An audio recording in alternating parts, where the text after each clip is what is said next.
Hello viewers, welcome to Swarali audio stories. నేను మీ స్వరాలి. రామలో సీత 66వ భాగం. పెళ్లి కార్యక్రమం మొత్తం చాలా ఘనంగా జరుగుతోంది. అందరూ వచ్చి ఒకరి తర్వాత ఒకళ్ళు తాతయ్య అమ్మమ్మల ఆశీర్వాదాలు తీసుకుంటున్నారు. ఆ తర్వాత డాన్స్ ప్రోగ్రామ్ స్టార్ట్ అయింది.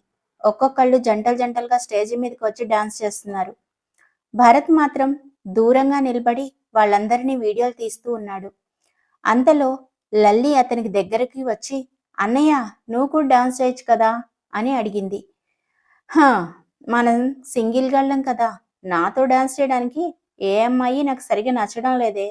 మన పక్కన నిలబడాలి అంటే అవతలాలకి ఒక స్టాండర్డ్ ఉండాలి అని యాటిట్యూడ్గా అన్నాడు భరత్. ఈ ప్రోగ్రాంకి మనకు తెలిసిన వాళ్ళు చాలా మంది వచ్చారు. అందరి చూపు నీ వైపే ఉందన్నయ్య.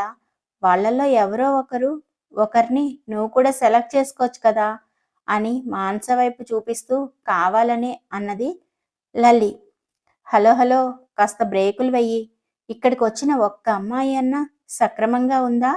అందరూ వాళ్ళు వాళ్ళ మేకప్లు చూడు ఎలా ఉన్నారో అంటూ భరత్ కూడా మానస వైపు చూస్తూనే అన్నాడు. మానస ఏ మేకప్ లేకపోయినా కూడా చాలా అందంగా కనిపించింది. నువ్వు ఒప్పుకోవాలే కానీ మేకప్ లేని ఆడపిల్లలు కూడా నీతో డాన్స్ చేయడానికి రెడీగా ఉంటారన్నయ్య. నేను తీసుకొస్తాగా, ఉండు అంటూ లల్లి అక్కడి నుంచి బయలుదేరింది. కానీ అంతలోనే లల్లి ఒక విషయం గమనించింది. సూర్య సిరి చుట్టూతా తిరుగుతూ, మేడం మీకు ఇది కావాలా, మేడం మీకు అది కావాలా అంటూ సిరిని ఫ్లాట్ చేయడానికి ఇబ్బందులు పడుతూ కనిపించాడు. దాంతో లల్లికి విపరీతమైన కోపం వచ్చింది. వెంటనే సూర్య దగ్గరికి వెళ్ళి పక్కనే నిలబడి అతనిని అబ్జర్వ్ చేయడం స్టార్ట్ చేసింది. కానీ సూర్య లల్లిని పట్టించుకోకుండా సిరితో, మేడం మీరు అనవసరంగా మా వాడి హాస్పిటల్లో పనిచేస్తున్నారు, చాలా అలసిపోతారనుకుంటా కదా అన్నాడు సూర్య. మీరు భలే మాట్లాడతారండి, హాస్పిటల్లో పనిచేస్తున్నప్పుడు ఆ మాత్రం రెస్పాన్సిబిలిటీస్ ఉంటాయి కదా అని మెలికలు తిరుగుతూ అన్నది సిరి. ఏదేమైనా ఇంత అందం ఆ హాస్పిటల్లో మందుల కంపుల మధ్యలో నలిగిపోవడం నాకు చాలా బాధగా ఉందండి అని ఎంతో బాధగా అన్నాడు సూర్య. అయితే మీరు కూడా అదే హాస్పిటల్లో జాయిన్ అవ్వాల్సి వస్తుందండి. ఆ తర్వాత సిరి గారు మీకు ట్రీట్మెంట్ చేస్తూ ఉంటారు, మీరు ఆవిడని చూస్తూ ఉండొచ్చు అని వెనక నుంచి వాయిస్ వినిపించింది సూర్యకి. వెంటనే గతుక్కుమని వెనక్కి తిరిగి చూశాడు సూర్య.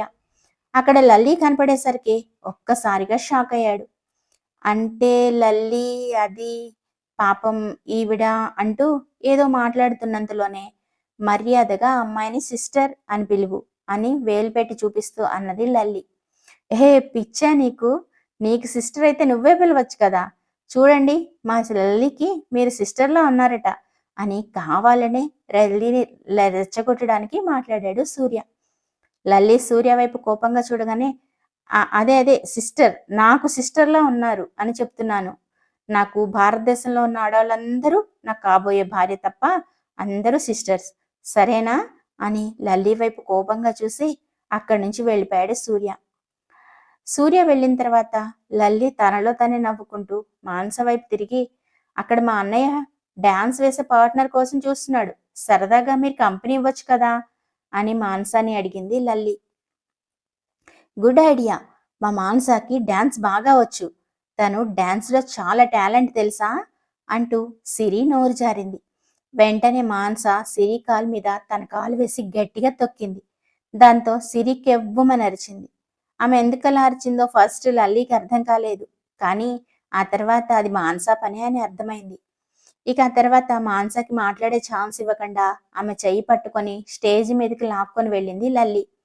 ఒక పక్క భరత్ మానసాలు డాన్స్ వేస్తూ ఉంటే రామ్ కూడా డాన్స్ వేయడానికి స్టేజ్ మీదకి వెళ్దామని కదిలాడు. దాంతో శిల్ప అతని వెనకాలే వెళ్దామని లేచింది. శిల్పని చూడగానే లల్లి కనుబొమ్మలు ముడివేసి, ఆంటీ నువ్వెక్కడికి వెళ్తున్నావు, రామన్నయ్యతో డాన్స్ చేసేది సీతు వదిన అని గట్టిగా శిల్పని అరిచింది. శిల్పకి విపరీతమైన కోపం వచ్చేసింది. ఈ సీతు రామ్తో ఎలా డాన్స్ చేస్తుందో నేను కూడా చూస్తాను అని కోపంగా స్టేజి కిందనే నిలబడి ఉంది. కానీ సీతు అటువైపు నుంచి కాకుండా వేరే వైపు నుంచి స్టేజి మీదకి వెళ్ళింది. ఏంటి ఏంటి కొత్త వరస, నాకే తెలియని నిన్నే నేడు చూసా. ఈ పాటకి ఒక పక్క భరత్ మానస మరోపక్క రామ్ సీతు ఇద్దరూ డాన్స్ చేశారు. అనుకోకుండా సీతు శిల్ప ఉన్న వైపు స్టెప్స్ దిగుతూ ఉంటే శిల్ప ఆమెకి కాలు అడ్డం పెట్టింది. ఇంకా కొద్ది క్షణాల్లో సీతు కింద పడిపోతుంది అని భయపడిపోయింది. ఆమె కడుపులో ఉన్న బిడ్డకి ఏం జరుగుతుందో అనే భయం ఆమెని మరింతగా భయపెట్టింది. అంతలో రామ్ ఆమెని కింద పడకుండా జాగ్రత్తగా పట్టుకున్నాడు. వాళ్ళిద్దరినీ అలా ఒకరి కౌగిలిలో ఒకరిని చూసేటప్పటికీ శిల్ప మరింతగా రగిలిపోయింది. దానంతటికీ కారణం శిల్పనే అన్న సంగతి రామ్ గమనించాడు. అందుకే శిల్ప వైపు కోపంగా చూశాడు. ఆ సమయంలో అతను ఏమీ మాట్లాడదలుచుకోలేదు. ఎందుకంటే ఫంక్షన్ మూడ్ చెడగొట్టడం అతనికి ఇష్టం లేదు. దీని గురించి తర్వాత శిల్పతో మాట్లాడాలి అనుకున్నాడు రామ్. ఆ తర్వాత కంటిన్యూషన్గా కల్చరల్ ప్రోగ్రామ్స్ జరుగుతూనే ఉన్నాయి. అతిథులు వస్తూనే ఉన్నారు. కొద్దిసేపటి తర్వాత అమ్మమ్మ తాతయ్య కూడా స్టేజ్ మీదకి వచ్చి ఒక పాత పాటకి డాన్స్ వేశారు. అందరూ చప్పట్లు విజిల్స్తో వాళ్ళని బాగా ఎంకరేజ్ చేశారు. కొద్దిసేపటి తర్వాత శిల్ప రామ్ దగ్గరికి వచ్చి, రామ్ ప్లీజ్ నాతో కూడా ఒక 2 స్టెప్పులు వేద్దు కానీ రావా? నువ్వు నన్ను ఎందుకు దూరం పెడుతున్నావో నాకు అర్థం కావడం లేదు. కానీ నువ్వు ఇలా ప్రవర్తిస్తూ ఉంటే నాకు ప్రాణం పోతున్నట్లుగా అనిపిస్తోంది. నా మీద చూపించిన ప్రేమంతా ఏమైపోయింది రామ్ అంటూ ఏడుస్తూ అడిగింది శిల్ప. శిల్పని బాధ పెట్టడం ఇష్టం లేని రామ్ తను కూడా స్టేజ్ మీదకి వెళ్ళి శిల్పతో కలిసి డాన్స్ చేశాడు. కొద్దిసేపటి తర్వాత అతను కిందకి దిగి వచ్చేటప్పటికి సీతు అతనికి కనిపించలేదు. ఆ విషయాన్ని అక్కడే ఎక్కడో ఉంటుందిలే అని లైట్ తీసుకున్నాడు రామ్. ఫంక్షన్కి పిలిచిన ముఖ్యమైన బిజినెస్ పర్సన్స్ అందరూ రావడంతో వాళ్ళని రిసీవ్ చేసుకోవడంలో బిజీ అయిపోయాడు రామ్. అప్పుడే అక్కడికి ఒక పెద్ద రోల్స్ రాయ్స్ కారు వచ్చి ఆగింది. అందులోంచి స్టైల్గా కిందకి దిగాడు రవికాంత్ వర్మ. అతడు నేరుగా స్టేజ్ మీదకి వెళ్ళి బామ్మగారికి తాతయ్య గారికి ఫ్లవర్ బొకే ఇచ్చి కిందకి దిగి వచ్చాడు. అతను ఈ మధ్యనే ఆ నగరంలో కొత్తగా బిజినెస్ స్టార్ట్ చేశాడు. అది వరకు అతనికి ముంబై, ఢిల్లీ లాంటి పెద్ద పెద్ద నగరాల్లోనే కాక ఫారెన్లో కూడా చాలా పెద్ద పెద్ద కంపెనీలు ఉన్నాయి. కానీ ఇక్కడికి రావడం మాత్రం ఇదే ప్రథమం. అతను ఇక్కడ ప్రధానంగా ఎదుర్కొన్న రైవల్ ఎవరైనా ఉన్నారు అంటే అది రామ్ ఇండస్ట్రీస్ అని వచ్చిన కొద్ది రోజుల్లోనే రవికాంత్ వర్మకి తెలిసిపోయింది. 2-3 సార్లు టెండర్స్ కోసం ఇద్దరు ఎదురుపడ్డారు కూడా.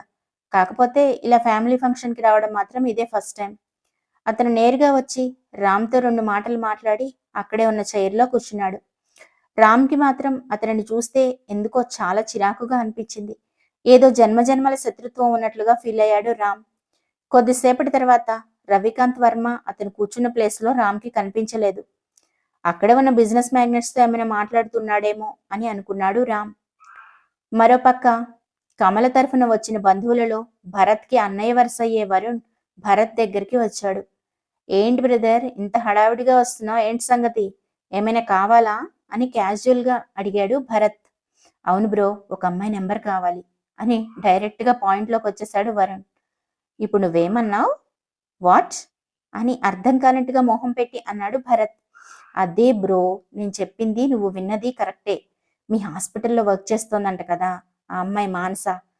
తను చూడ్డానికి బ్యూటిఫుల్గా ఉంది బ్రో. నాకు తెగ నచ్చేసింది అనుకో. తన నెంబర్ ఉంటే ఇవ్వవా ప్లీజ్ అని రిక్వెస్ట్ చేస్తూ అడిగాడు వరుణ్. ఓయ్, నీకేమైనా పిచ్చి పట్టిందా? అమ్మాయి నెంబర్ నీకు ఇవ్వడం ఏంటి, నాన్సెన్స్ అని కోపంగా అన్నాడు భరత్. ఓహో, అమ్మాయి తమరి గర్ల్ ఫ్రెండ్ అనమాట. సరే అయితే, అలా అయితే వద్దులే. నేను ఇంకా మీ ఇద్దరికి ఏమీ లేదేమో, మీ ఇద్దరు తగు పెట్టుకుంటూ ఉండడం చూశాను, అందుకే నెంబర్ అడిగాను. సారీ బ్రో అన్నాడు వరుణ్. చిచి, అది నా గర్ల్ ఫ్రెండ్ ఏంటి, దానికి నాకే సంబంధం లేదు అని విసుగ్గా అన్నాడు భరత్. వావ్, అయితే నేను ట్రై చేసుకోవచ్చు అనమాట. Thank you bro, thank you so much అనుకుంటూ అక్కడి నుంచి వెళ్ళిపోయాడు వరుణ్. భరత్ అలా అయితే చెప్పాడు కానీ ఎక్కడ వరుణ్ మానసాన్ని ఇబ్బంది పెడతాడో అని అతని వెనకాలే తిరగడం సరిపోయింది మన భరత్ బాబుకి. ఫంక్షన్ అంతా సజావుగా జరుగుతూ ఉన్నంతలోనే రామ్ ఒక విషయాన్ని గమనించాడు. అతనికి ఎక్కడ చూసినా సీతు కనిపించలేదు. అప్పటిదాకా తన పక్కనే ఉన్న సీతు ఏమైపోయిందా అని కంగారు అతనిలో కనిపించింది. ఒకవేళ శిల్ప తనని ఏమైనా చేసిందేమో అనే భయం కూడా అనిపించింది. వెంటనే సీతుని వెతుక్కుంటూ బయలుదేరాడు రామ్. ఇల్లంతా చూశాడు కానీ రామ్కి సీతు ఎక్కడా కనిపించలేదు. ఫంక్షన్ జరుగుతున్న ప్లేస్లో కూడా అంతా వెతికాడు కానీ సీతు మాత్రం అతనికి ఎక్కడా కనిపించలేదు. అలా వెతుకుతూ ఫంక్షన్ జరిగే ప్రదేశానికి కొంచెం దూరంగా వెళ్ళాడు. అక్కడ చెట్టు చాటుగా ఎవరో నిలబడి ఉన్నట్లుగా అనిపించింది. ఇంకా కొంచెం దగ్గరగా వెళ్లి చూసిన రామ్ కాళ్ళ కింద భూమి కదిలిపోతున్నట్లుగా అనిపించింది. అక్కడే భూమి రెండుగా చీలి అందులోకి తను కూరుకుపోతున్నట్లుగా అనిపించింది. అక్కడ రామ్ చూసిన దృశ్యం ఏమై ఉంటుంది? కథలోకి కొత్తగా ప్రవేశించిన పాత్రల వల్ల కథ ఏ మలుపులు తిరగబోతోంది? ఏమైనా గెస్ చేయగలుగుతారా? గెస్ చేస్తే కనుక కామెంట్ చేయండి. మీరు కామెంట్ చేస్తేనే నాకు సీరియల్ ఇవ్వడానికి ఉత్సాహంగా ఉంటుంది. ప్లీజ్